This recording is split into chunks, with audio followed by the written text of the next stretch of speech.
You use your ego to fight for justice for all. That's what Jesus did.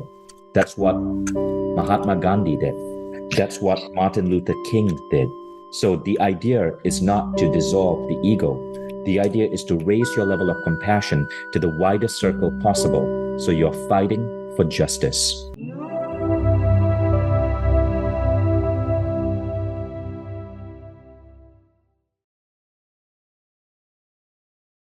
I'd like to welcome to the show, Vishen. How you doing, Vishen? Hey, Alex, good to be here.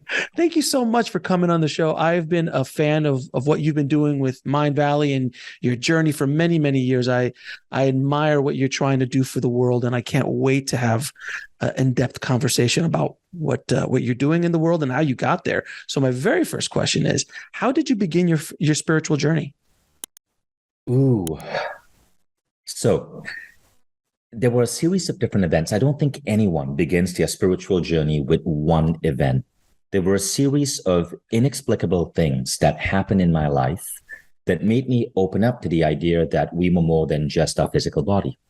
So let me share one with you. Okay, when I was 14 years old, I grew up in Malaysia. Now, if you knew about Malaysia in the 80s and early 90s, it's a developing country. There were 3 television channels, all of which showed garbage shows that were like 10 years old. No internet. There was no internet. The internet wasn't really a thing back then. But on this particular day, it must have been 89, 88, 89. I was going through my dad's bookshelf. So my dad never went to university. But he self-educated himself by buying personal growth books, American personal growth books. So he had this white bookshelf, and the bookshelf was filled with all of his favorite books from people like Bob Proctor. I see that behind you, there's a Paramahansa Yogananda book that was also probably on the bookshelf. Mm-hmm. And then there was this book called The Silva Method. Mm-hmm. Now, on the bookshelf, there was this giant sign. So the bookshelf had a door, and there was this giant sign that my dad had stuck with tape on the door. And it says, if anybody removes a book from this shelf and does not return it, I will be angry. I will be petrified. I will come after you. He was that protective about his books. So one day I'm just going through this bookshelf because I was really into martial arts, and I was looking to see if my dad had any books on physical fitness. And somehow this book falls on my head as I'm reaching up. And the book is called The Silva Mind Control Method.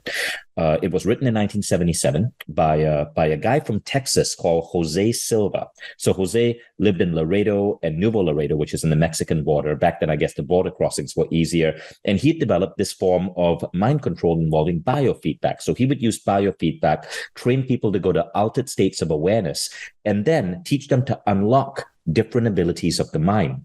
The Silva Method went on to become one of the earliest personal growth systems in America.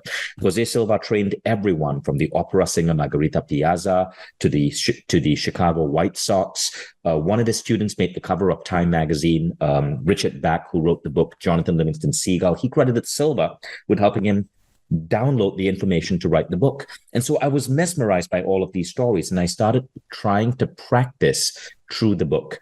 Now, Silva never used the word meditation, because in the 70s, if you said meditation in America, people think you belong to a cult, right? Every time people see something they don't understand, they label it a cult. But in the 70s, anyone who spoke about meditation, it was this weird Hindu thing. So Silva called it biofeedback. And he would train executives to relax and go into these mental states, visualize the future they wanted, visualize their body healing.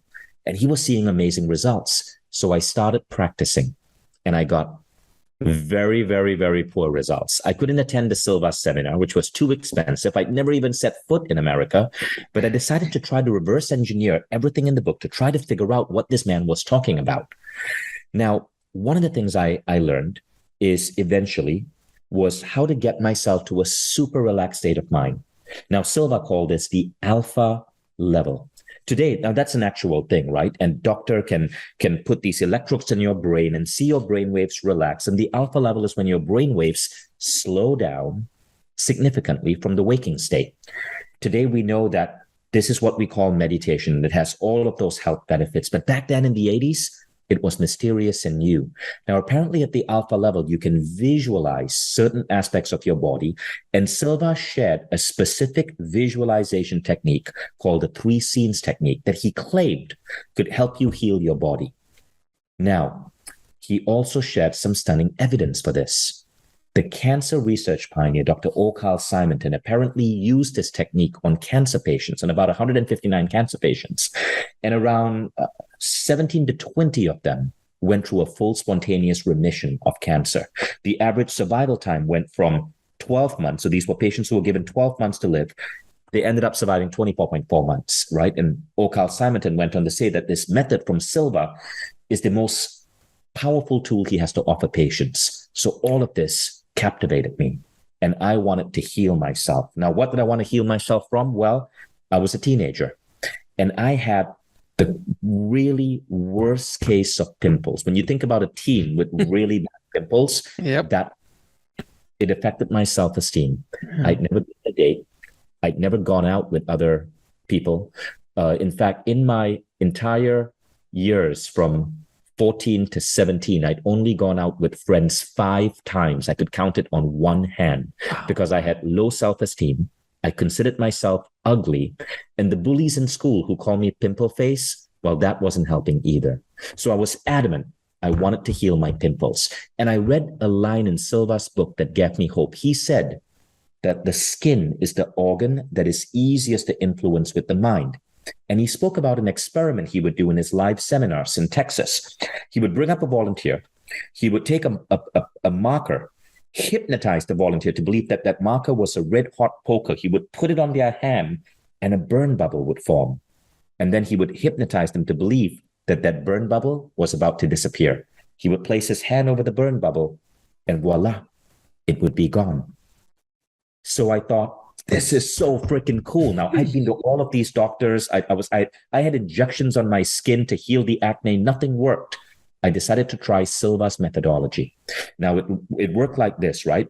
There was a specific sequence, a specific timing. You had to state these affirmations and stuff.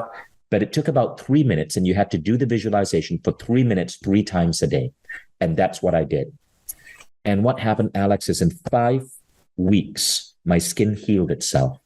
5 years of agony with horrible skin that ruined my teenage years, that made me believe that I was hideously ugly, healed in 5 weeks.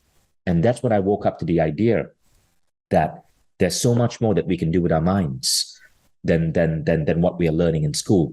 So that was the first thing that got me acquainted with spirituality. I then went on to do something else with Silva. I started visualizing my next big goal. So I was into martial arts. I'd taken up martial arts actually because of the bullies. I was a scrawny, small-sized kid, and my dad enrolled me in martial arts class so I could defend myself. And my dream was to represent my country, Malaysia, at the US Open. And I ended up doing that. At 17, not only did I heal my skin, I ended up qualifying to represent Malaysia at the US Open. I got to make my first trip to America. I got to compete at the Colorado Springs Olympic Training Center. My life forever changed. But again, it came because I visualized those moments in my head. And this made me start to believe that reality is an illusion and that we can poke that illusion. We can mold that illusion. We can shift that illusion, whether it's the reality of how our physical bodies function or it's the reality of how we move towards our goals. What I learned from that book was that reality was an illusion. And this started my love affair with personal growth. It's why when I was 26 or 27, I decided to start a company called Mindvalley. And really what Mindvalley did was our first website, I got the affiliate rights to sell Silva Method CDs. So there was a big publishing company called Nightingale Conan. They had this big catalog of personal growth programs, and I got the rights to sell the Silva CDs from their website. And I became a top affiliate. And before you know it, I had a website that was doing really well selling meditation CDs. And eventually that morphed into the company today, which is Mindvalley. And today we are arguably the world's biggest personal growth platform. So with Mindvalley, because I've heard your story about, the longer version of that story of how you've built that up, there were many years that it wasn't so hunky dory. There was struggle. There was a lot of up. It doesn't sound like I just started the company and now boom, we're the biggest and it's all great. But there was times in your journey that there was immense amounts of struggle, from what I understand from your stories that you've told publicly before. I always wanted to ask you, how did you persevere? How did you get over those? Because it wasn't like a month or two. It was sometimes years of problems. Well, the first thing to understand is that struggle is a choice, right? Why do we climb mountains? Why do we train for? Right outside my window, the Ironman was taking place this weekend. Why do people train for an Ironman? Struggle is a choice. There's a part of our human nature to push ourselves, to push our boundaries. The best human beings do this. When I started my little website, I was living in New York with my girlfriend at that time, and she was European, so she didn't have a green card. She couldn't work, so we basically had this little website that was providing us passive income.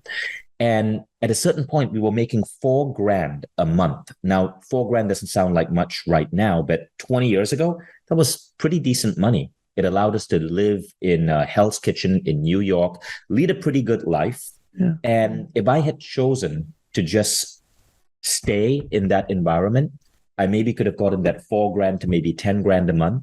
Life would be hunky-dory. I'd be living in New York. Me and my girlfriend would be making $10,000 a month. We'd be able to just have the most amazing life. But I needed to push the boundaries. I needed to push that. I needed to go beyond $10,000 a month. And that's why I went through the struggle. I decided to go from being a solo entrepreneur to starting a company. I decided to go from starting a company with a successful website to starting an app. I decided to go from that app to diversifying into other areas of personal growth. I decided to go from meditation to fitness and entrepreneurship. And all of those were part of the game of life. And every single time you do that, you will struggle. But as Rumi said, right, the wound is the part through which the light enters. All of those struggles make you stronger. They enrich your life. You learn from them. You grow from them. And that is the essence of being human. So yeah, there have been so many struggles, but I chose that. And I'm still choosing struggles. Every time life gets too easy, I need to make things uncomfortable, because if I didn't make things uncomfortable, I would get lazy. Mm-hmm. You're so right. Because even in my own life, as I've been building up my online business over the last 7 years, there's moments where I'm just coasting, everything's good. But when you start to stretch, to push, to get comfortable with being uncomfortable, that's when you grow. Right. So I took the business with no VC funding, with no bank loans. We took Mindvalley from that tiny number, $4,000 a month, to sales well over 10 million a month in a good month, wow. Right? And that was by building this really formidable brand in personal growth and getting 20 million loyal fans and followers all across social media. It's fascinating. I mean, because in the personal growth space and the spirituality space, there is nobody like you, and it's really interesting to see how you've been able to, over the years, build up this brand that's helped millions of people around the world and continue to do so as we're speaking right now. I have to ask you this question though, because I always love asking people who've had great success this question. How do you deal with the ever-present ego that we all have to deal with? Because when you have money and fame and success and things, and everyone's telling you, you're the great Vishen, you're the best, you're the this, you're the that, how can you keep that ego in check? Because it is a struggle that so many of us have. So firstly, there is a great myth of the ego, right? Mm-hmm. And this is something that is really worth pointing out, mm-hmm. and really worth explaining. You are not to keep your ego in check, according to Ken Wilber. So I want to read you a paragraph from a famous essay called Egolessness by the great American philosopher Ken Wilber. Ken Wilber is the most cited academic in the world. And if you Google Ken Wilber Egolessness, you will find this essay because it's been cited in blogs all across the web. I'm reading you an extract from it from a blog called Science Raw, Buddhist Wisdom for Our Time. So Ken Wilber says, one of the reasons we have trouble with the notion of egoless is that people want They are egoless sages to fulfill all their fantasies of saintly or spiritual, which means dead from the neck down, without flashy wants or desires, gently smiling all the time. All the things that typical people have trouble with, money, food, sex, relationship, desire, they want their sages to be without. However, he says, egoless does not mean less than personal. It means more than personal. Not personal minus, but personal plus. When you think of the great yogis, the saints, the sages, from Moses to Christ to Padmasambhava, they were not feeble-minded milquetoast, but fierce movers and shakers, from bullwhips in the temple to subduing entire countries. They rattled the world on its own terms, not in some pie-in-the-sky piety. Many of them instigated massive social revolutions that have continued for thousands of years. You see, what Ken Wilber is saying, and this inspired my book, I'm looking for a copy of it, The Buddha and the Badass. Ken Wilber is saying, we think that the Buddha was devoid of ego. No. If the Buddha was devoid of ego, he would never have instigated social revolutions to help uplift the poor. If Christ was devoid of ego, he would never have brought a freaking bullwhip to a temple to go against the money changers. If Muhammad was devoid of ego, he would never have subdued entire continents. You need the ego. But there is a way to use the ego that is just, and there's a way to use the ego that is unjust. Now, the way to use the ego in a just way versus an unjust way has to do with one thing. And it has to do with what we can describe as your circle of compassion. So Ken Wilber and many other great spiritual teachers who talk about the expansion of human awareness say that as we grow as a species, there is a widening of our circles of compassion. In fact, this idea was first coined by Charles Darwin in 1872. He called it diffusion of sympathy.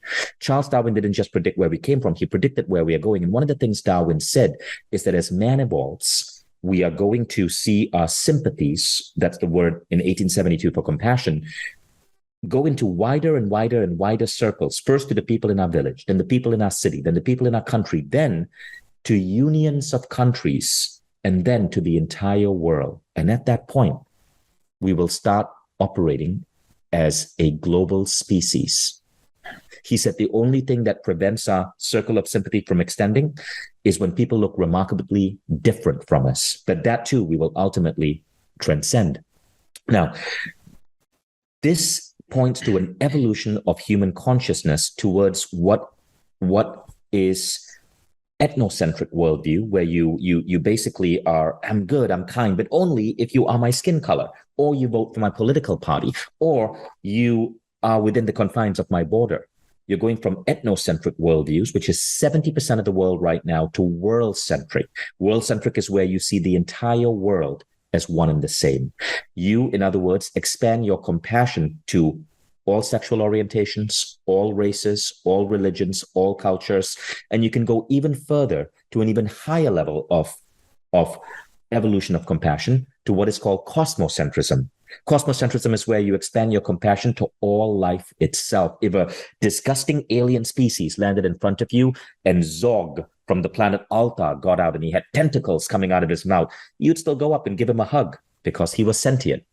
So the difference between ego in a dangerous way and ego in a good way is basically has to do with your worldview. If your worldview is ethnocentric, your ego will say, my race is the powerful race. My religion is the right religion.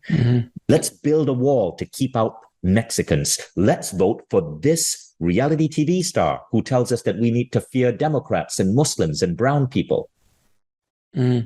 That's the corruption of the ego. But if you're cosmocentric, you use your ego to fight for justice for all. That's what Jesus did.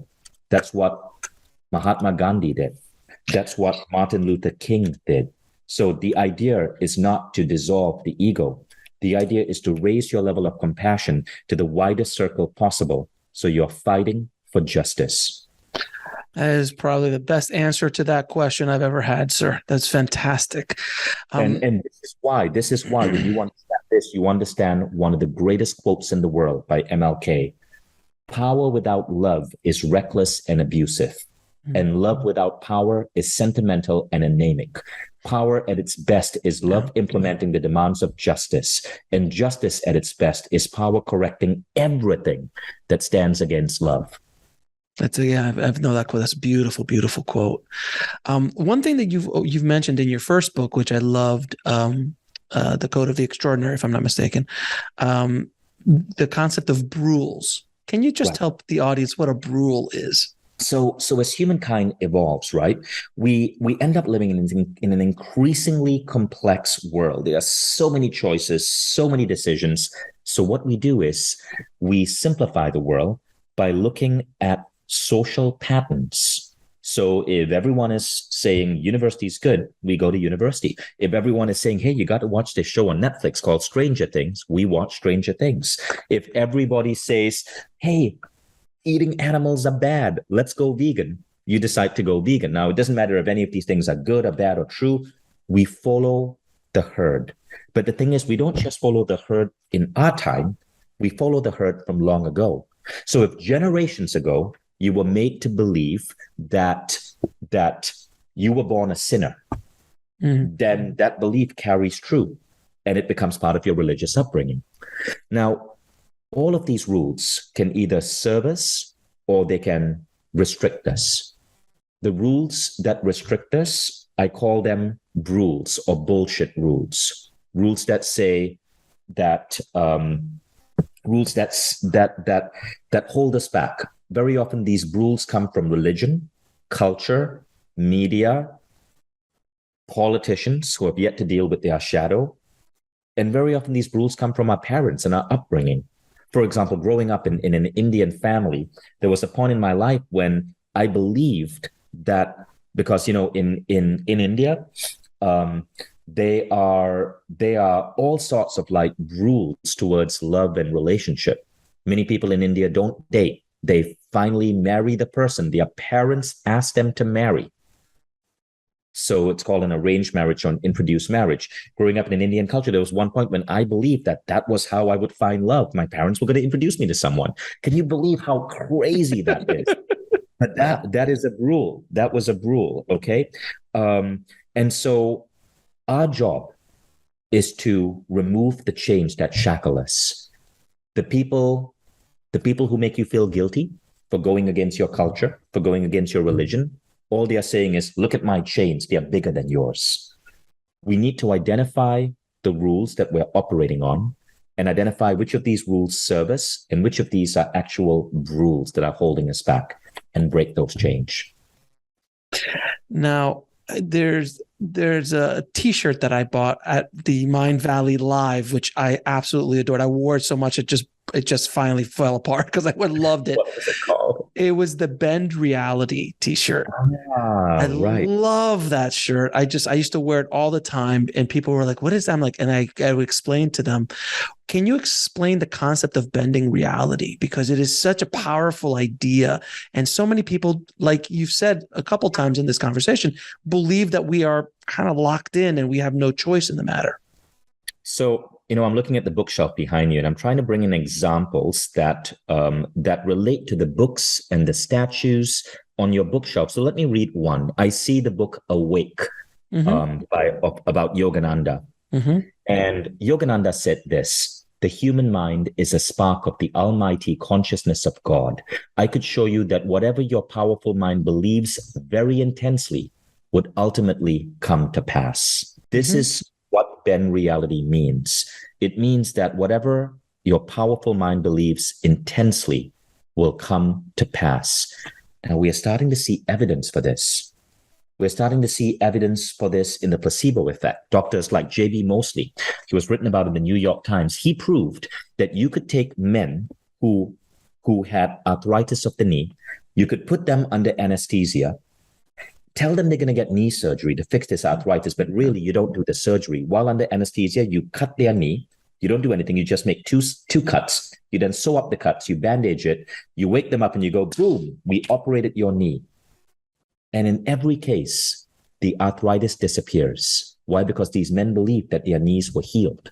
So if our beliefs can influence our body, can they also influence our career? Can they influence our intelligence? Can they influence how they show up in the world? And what Yogananda actually says is they don't just influence the physical you.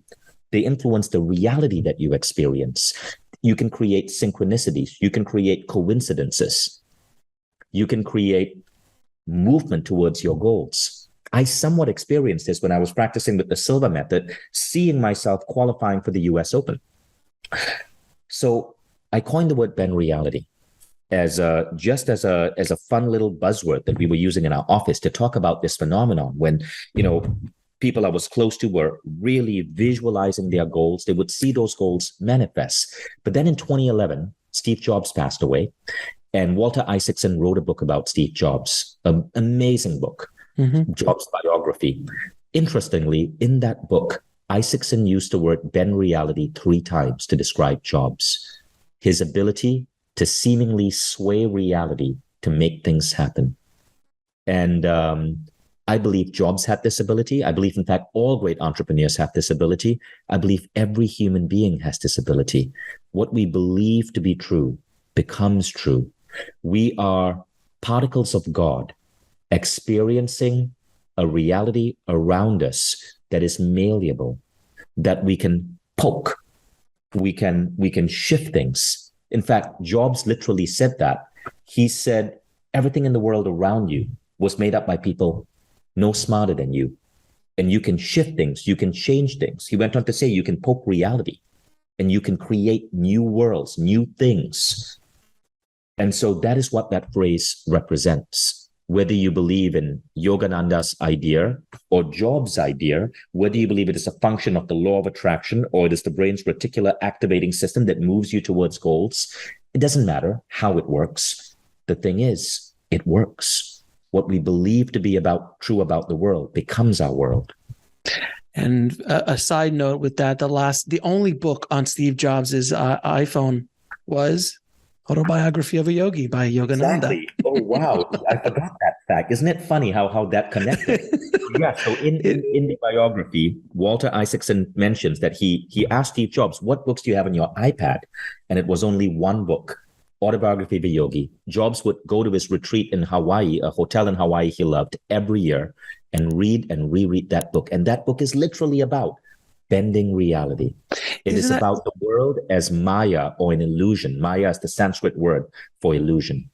Isn't it interesting, though, that as we're talking, it kind of reminds me of The Matrix in a way, where Neo, for everybody who's not seen The Matrix, I'm sorry, spoiler alerts, but the Neo, the main character, eventually learns that not only is there's a false reality and a real reality, but he's able to, during the course of that movie, learn how to bend reality to his will.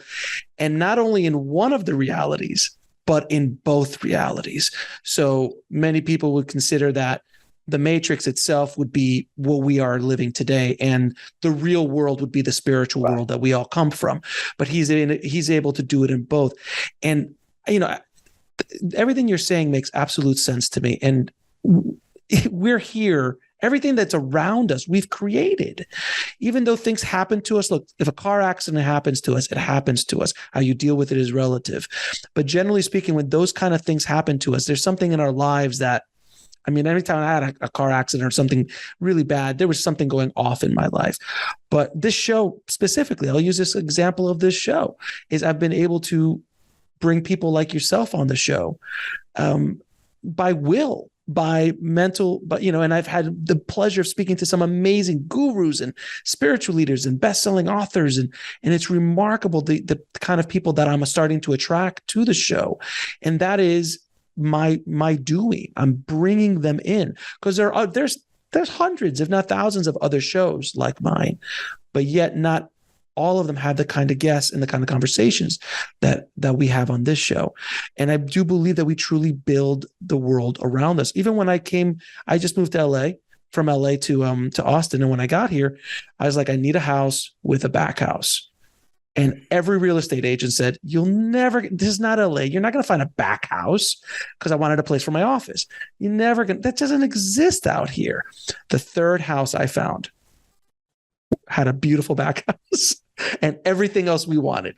And we literally willed it into existence. In a week earlier, we would have lost it. A week later, we would have lost it. It was just that week because it was during the crazy real estate bubble, real estate craze that was going on a year ago here. But it's really fascinating. I love this idea of bending reality, and I think people should focus on that more. The power of the mind, the placebo effect, is so powerful. If you believe it, it happens. Very true. Very true. And speaking of spiritual sages, Esther Hicks is another really great spiritual teacher. She wrote many amazing books. And one of the things she speaks about is a concept called rockets of desire. She said the point of us as souls having a human experience is to explore our world, discover everything that we want and everything that we don't want. And as we gain discernment and clarity about what we want, we are mentally sending out rockets of desires, wants, clarity, visions of our future. And our job as souls is to see these visions come forth. So our job, the vision coming forth is inevitable. Our job is to fine-tune our desire. It's really interesting. I always remember this example, and I didn't know about it until years later. When I was a child, I lived in New York, and I lived in Queens, and it's cold, and you lived in New York, so it's cold. There's not a lot of grass to run if you're a child. I mean, you gotta it's not like you can walk outside, and it's a concrete jungle essentially. And I kept praying all the time. I just want a house in Florida with a pool. A house in Florida with a pool. And a year or two later, I was in a house in Florida with a pool. And I never connected anything to that, but I was just like, wow, isn't that remarkable? Even at that young age, I sent out those rockets of desire and they came in. So cool. Yes. Now, all of us to do that, to gain clarity on the life that we want to construct. Which brings me to my next question. What is the unity rule? Okay, so the unity rule is an idea I got from another spiritual teacher that I got to spend some really good time with. One of the things I love about my job, Alex, is that I get to spend time with all of these living legends. And one of the people that I really, really, really loved is Neil Donald Walsh. Neil Donald Walsh wrote the Conversations with God book series. Yeah. When I was in college, these books changed my life. They freed me from certain rules from my religious upbringing, Hinduism, certain rules from my religious upbringing, and helped me expand my idea of what life truly meant. Now, in his book, Conversations with God, book 3, Neil attempts to answer a question. What is the ultimate value? If you look at highly evolved species who might live in a different planet, what is that one rule that they all have in common? And that rule is unity. It is not individualism. It is unity. It is that you stand together with everyone, literally everyone. And I found that rule to be a really interesting model. So Neil suggests that unity is the ultimate value of highly evolved beings. We see everyone as being in a way connected to us. He even suggests it's an exercise for you to truly embrace this idea. He says, as you walk through the streets, and I remember doing this when I was living in New York, as you walk through the streets, everything you see that creates a discomfort or a dislike or a pain in you, rather than judge, you repeat to yourself, there I go again. So you might say, there I go again, being a drunk homeless man on the street corner. You might see a person, litter, and you might go, there I go again, being a litter bug. There I go again, being a loud, obnoxious person on a subway.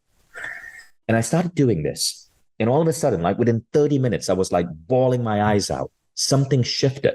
I suddenly felt not judgment, but a sense of unity with every other person in the streets of New York. Everyone passing me, I suddenly felt like I was connected to them. Although in New York, you don't really make eye contact.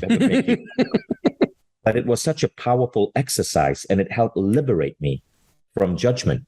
Because I lived on 7th Avenue and 15th Street. I remember there was this guy who was always in the corner, drunk and homeless, smelly as heck. And every day as I'd go buy breakfast, I would pass him and I'd feel disgust. That was a form of judgment. After I started doing this exercise, I sat down with him. We got into a conversation. I found out that his wife had left him. He had sank into a depression because of that lack of love. He had lost his job. He took to drinking. And that was how he fell into this spiral. And he knew it wasn't good, but he didn't know. He didn't have the tools and the knowledge to get himself out. And I'd occasionally buy him a cup of coffee. I didn't have the tools and knowledge to help him either. I was a kid. But that unity exercise from Neale Donald Walsch shifted my perspective. Today, when I look at a homeless person, I no longer judge them. I do whatever I can to try to understand them. And I think this idea is so important for all human beings to embrace. Without question. And when I had Neale on the show, he had such a deep conversation about homeless because he was homeless for a year. And it changed the way I look at homeless people without judgment. Because, even if you always have a little in the back of your head, you're like, this or that, or that. You have some sort of judgment. And the other day I met a homeless man and I gave him some food. And as I was talking to him, he explained like the judgment that I might've had about him. He's like, man, I lost my job. And because I lost my job, I lost my house. So now I'm living in my truck and I'm trying to get myself back on my feet. But from the distance, you're like, oh, this guy's lazy or he doesn't have this or that. And why don't you get a job? It's fascinating. And Neil's the one who's like, always have a little bit of couple extra bucks in your pocket. Just in case you don't know what those $5 is going to help, man, that'll change their day. It could actually extend their life for another day or two because they're able to eat. It was just a really interesting way of looking at. Neale has a completely different way of looking at the world. So he was giving a talk at Mindvalley University and he shared a story that really, actually, no, we were having dinner and he shared a story that shifted something in me. So, I would travel around the world with my kids and we'd go to all of these markets in Egypt and other countries, Ecuador and so on. And we would haggle for like little jewelry and little scarves, little like handmade goodies. And Neale says, so you haggle? And I go, yeah. And he goes, why do you haggle? When I go to these markets and I travel and I see that Ecuadorian woman and she's trying to sell me her handmade jewelry for $5, why would I tell her, I'll give this to you for $4? No, $3. Give it to me for $3 and I'll take 2. I'll say, you want $5? I'll give you 6. No, I'll give you 7. He says, I haggle up. Why do I do that? Because I'm from the United States. What she makes in a month, I make in maybe 4 hours. Why do I feel I need to haggle her down? I was mind blown. Wow. I was like, whoa. I feel guilty. Wrong. So now when I travel, I was just in Jordan and same situation. So this old lady she was selling like little pieces. I'm going to actually hold one up for you. So this lady in Jordan and it was selling these. It's just thread from a lamb. Right? It's just a piece of wool and thread. I have no use for this.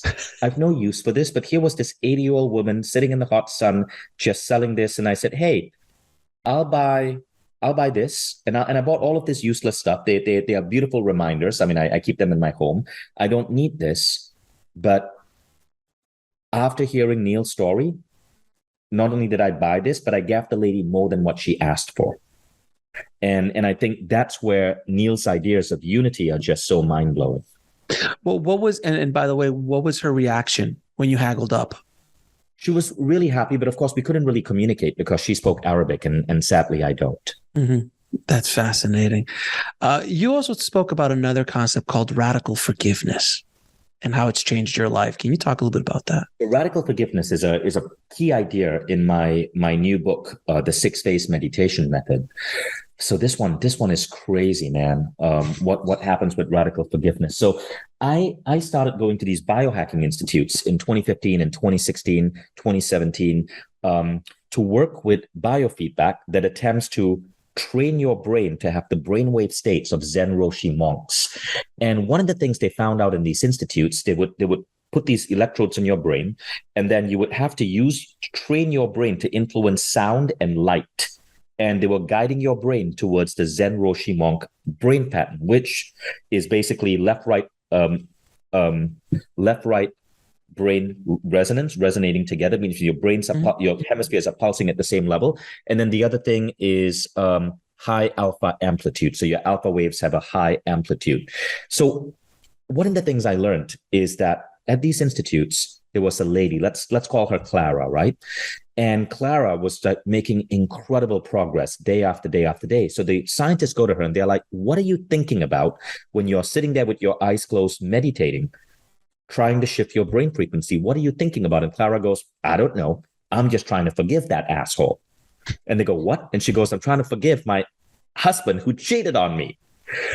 And it turned out that this was the secret, forgiveness. And so the scientists scrambled and they started creating this 8-step forgiveness protocol. This is what I write about in my book. And now when you go to these institutes, they teach you this forgiveness protocol because it is the fastest way to remap your brain to give you the brainwave states of a Zen Roshi monk. But here's what gets crazier. So I go to this institute and it costs us 15 grand. So this is around 2016 and I'm there. And, you know, as you can imagine, 15 grand for 5 days. You're there with like really wealthy people. They were billionaires. There was a famous Hollywood actor. Everyone was there training their brain and working on forgiveness. And I met this guy and he was a pretty successful guy.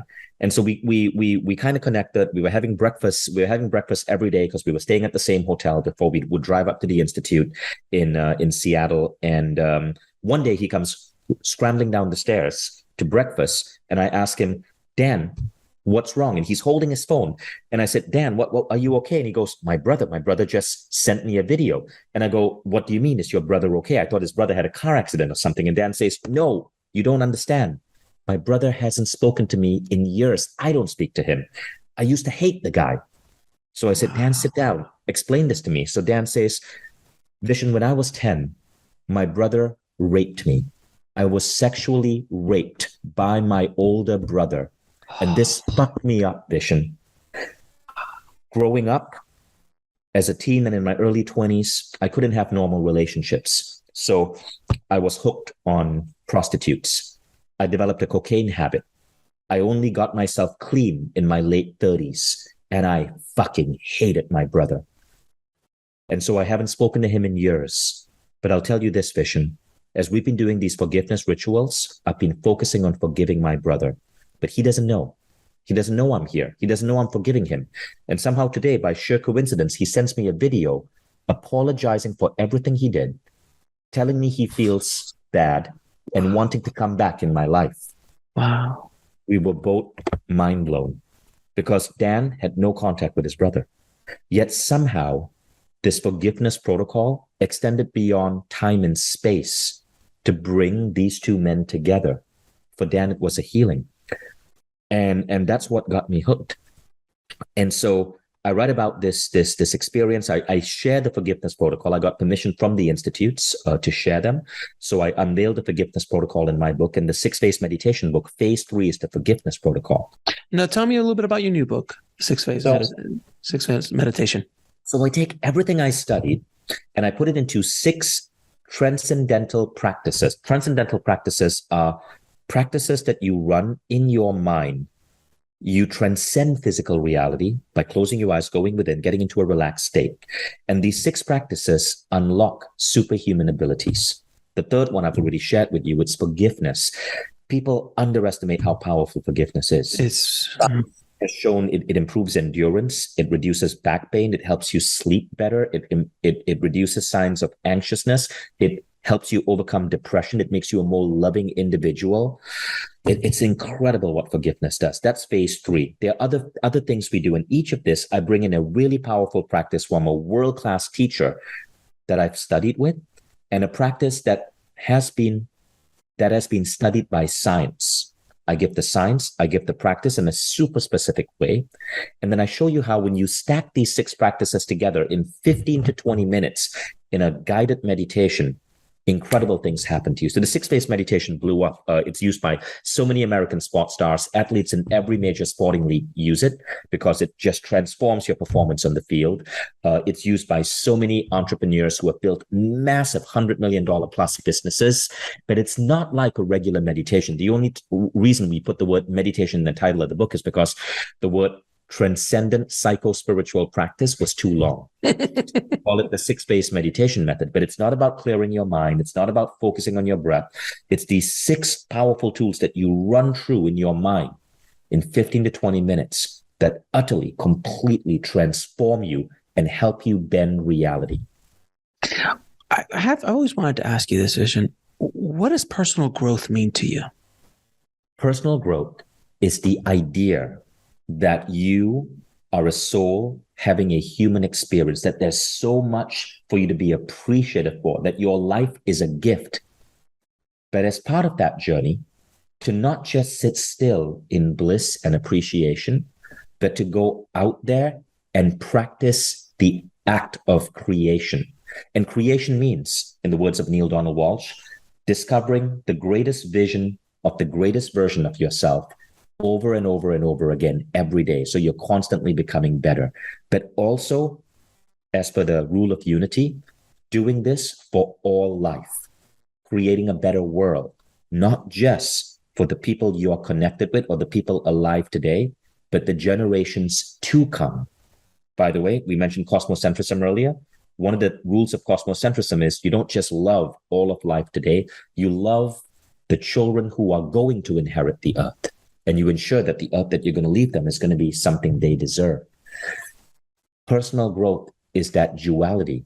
It is continuously replenishing, renewing, growing yourself while being appreciative of who you already are. And in that process, serving as a way to make the entire world better. Now, during your journey, Vishen, I have to believe that you've had self-doubt along the way, that monkey brain, those negative thoughts in your head. How do you overcome those self-doubt? Self-doubt is a state. It is not a stage. You are not a self-doubting person. Right. You go through situations of self-doubt. That is one of the first things people need to understand. There are stages, then there are states. This is a dichotomy of being human. So ethnocentrism, world-centrism, cosmocentrism, these are stages. You don't suddenly feel love for the entire world and then revert back to being an asshole. Right. You can be confident and then you can doubt yourself. These are states. I was experiencing severe self-doubt on Monday. This is just 2 days ago. Now, self-doubt can come from many reasons. Sometimes you fail, you doubt yourself. You got to have grit and resilience and pull yourself out. But sometimes it can also be a biochemical imbalance. What was causing my self-doubt was that the day before, I'd experimented with a form of plant medicine. And this particular plant medicine, and I cannot mention it because I don't know if it's technically legal where I am. This particular form of plant medicine causes your body to burn up a lot of serotonin. And so there's a depletion of serotonin in your brain. And I stupidly forgot to take a post-journey supplement stack, which in this case would be GABA and 5-HTP. So with the depletion of serotonin, all of a sudden I feel like a little bit sad. Right. And then sadness leads to self-doubt. So the reason I'm sharing that story is I want people to understand that self-doubt is not a condition that plagues you. It is a state. Everyone experiences it. I get it every now and then. But when you understand where it came from, so that particular day, two things happened. I had the depletion of serotonin. I forgot to take GABA and 5-HTP, which is a post-journey stack. But I also somehow, because I was in that journey, I went to bed and I forgot to set my alarm clock. And I woke up 2 hours late because my body needed rest, missed my morning meetings, created a really stressful day, and then didn't have time to meditate. I skipped my supplements and I skipped my meditation. Mm-hmm. But you see, when we do that, when we are properly fueling ourselves with the right supplements, when we are meditating, you don't get self-doubt as often because you are taking care of your state of being. And so self-doubt can hit you, but you can also keep it at bay by constantly working on ensuring that you're getting the right love, getting the right human connection, getting the right supplements, and meditating. Now, with your journey and what you've done so far in your life, Vishen, you've like you said, you've had the pleasure of being in the presence of some of the most remarkable human beings that are walking the planet today. Is there one that changed your course in the course of your spirituality, that they did something or said something that completely skewed you into a radically different way?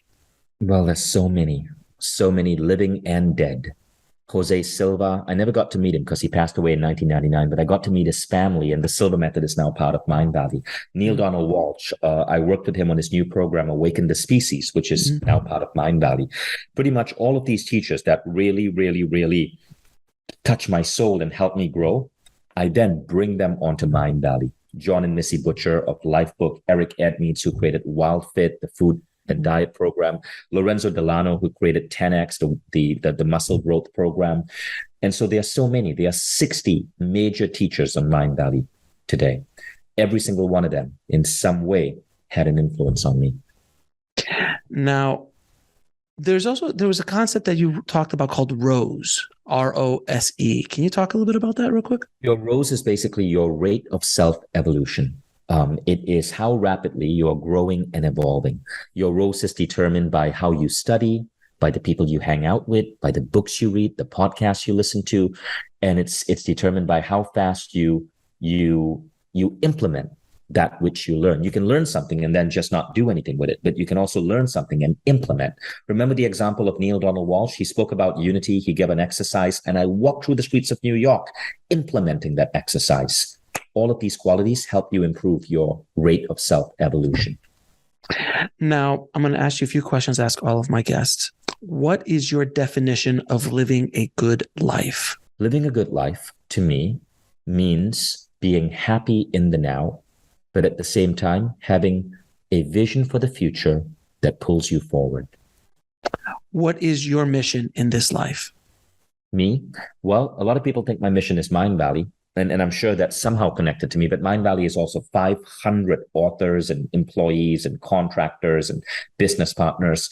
My mission is basically connecting people. I've connected more people into marriages and love relationships and partnerships than anyone else I know because of the gatherings and the parties and the festivals and the events I hold all around the world. Now, and what is the ultimate purpose of life? To me, the ultimate purpose of life is to remember that we are gods having a human experience. It is to remember. And where can people find out more about you, what you do, and where they can purchase the new book? Well, mindvalley.com is the website. That's where you can join the world's biggest personal growth movement. And then the book is mindvalley.com/books/6 phase, the number 6, PHASE. And Vishen, I have to say thank you so much for coming on the show. You have been an inspiration to me along my journey, and I know you've changed so many people's lives around the world. Thank you, Alex. I truly appreciate the work that you're doing, and you are doing, as they say, God's work, sir. You are helping as many people as possible and trying to bring this planet and this species together through the work that you're doing. So I truly appreciate you, my friend. Thank you again so much for coming on the show and sharing your knowledge with us. Thank you, Alex. Take care. Thanks for watching. Click on one of the videos below to continue your journey, and don't forget to subscribe.